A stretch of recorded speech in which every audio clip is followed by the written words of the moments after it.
Well, allergies can really bring us down, and the sniffles, the sneezes, and the feeling really yucky.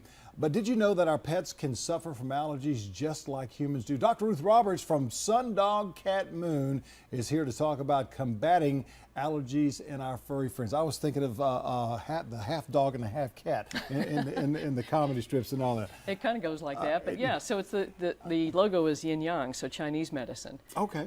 But it's the bulldog, the big happy dog, and the sort of calm, elusive nighttime cat. Yes. Yes. I think I received the allergy problems from my mother with strong perfumes, dust and mildew and all that, which does affect a lot of people. And some folks' sinuses are more sensitive than others.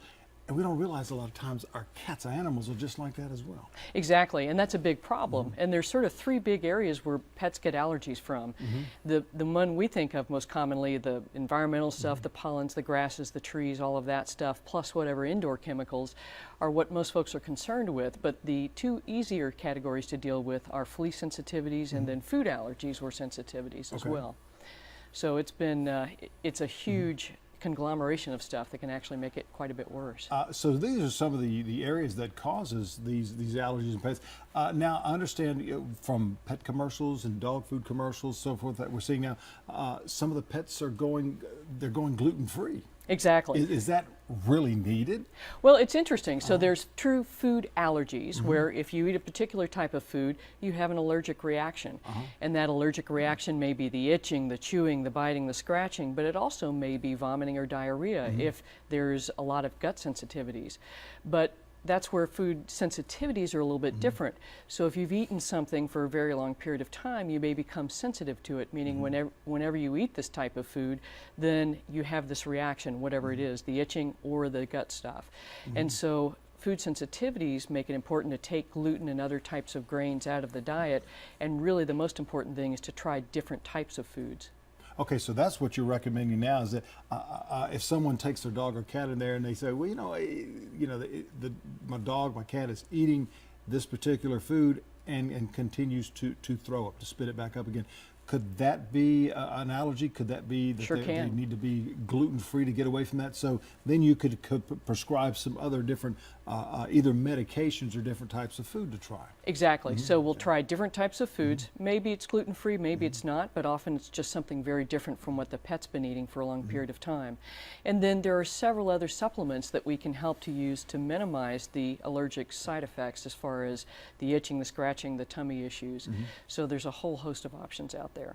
Let's go to fleas, those little pests that even humans have to deal with at times, especially if we're close to the woods, or if we have pets that are outside and then come back into the house. Exactly. And the other thing most people forget is that when we come inside, often we can bring fleas in with us, even if we have indoor-only cats.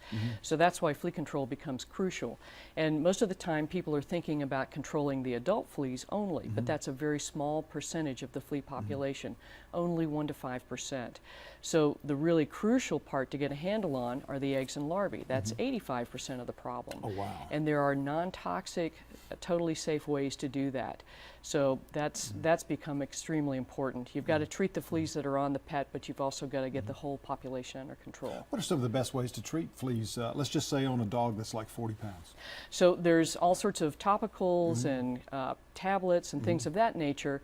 The most important thing, again, is going to be to control the environment. So we're going to use non-toxic things like insect growth regulators in the home, and then nematodes are something we strongly recommend to use outside to eat the eggs and larvae. Nematodes? Nematodes, they are living organisms that actually eat the eggs and larvae. So we they're like totally those. We like those non-poisonous. guys, don't we? Yeah. Yes, we do. Okay. So that's a great thing. And then with the pet itself, often you need to treat, even though the product may say once a month, you may need to treat every 2 weeks until those fleas stop hatching out. Yeah. So that's the tough part. Quit that scratching and itching, that's for sure. Drives everybody nuts. Dr. Ruth, thank you so very much. My pleasure, Tom. Great to see you. Good to see you as well. We've got more coming. Oh, let's toss it over to John Bruce right now.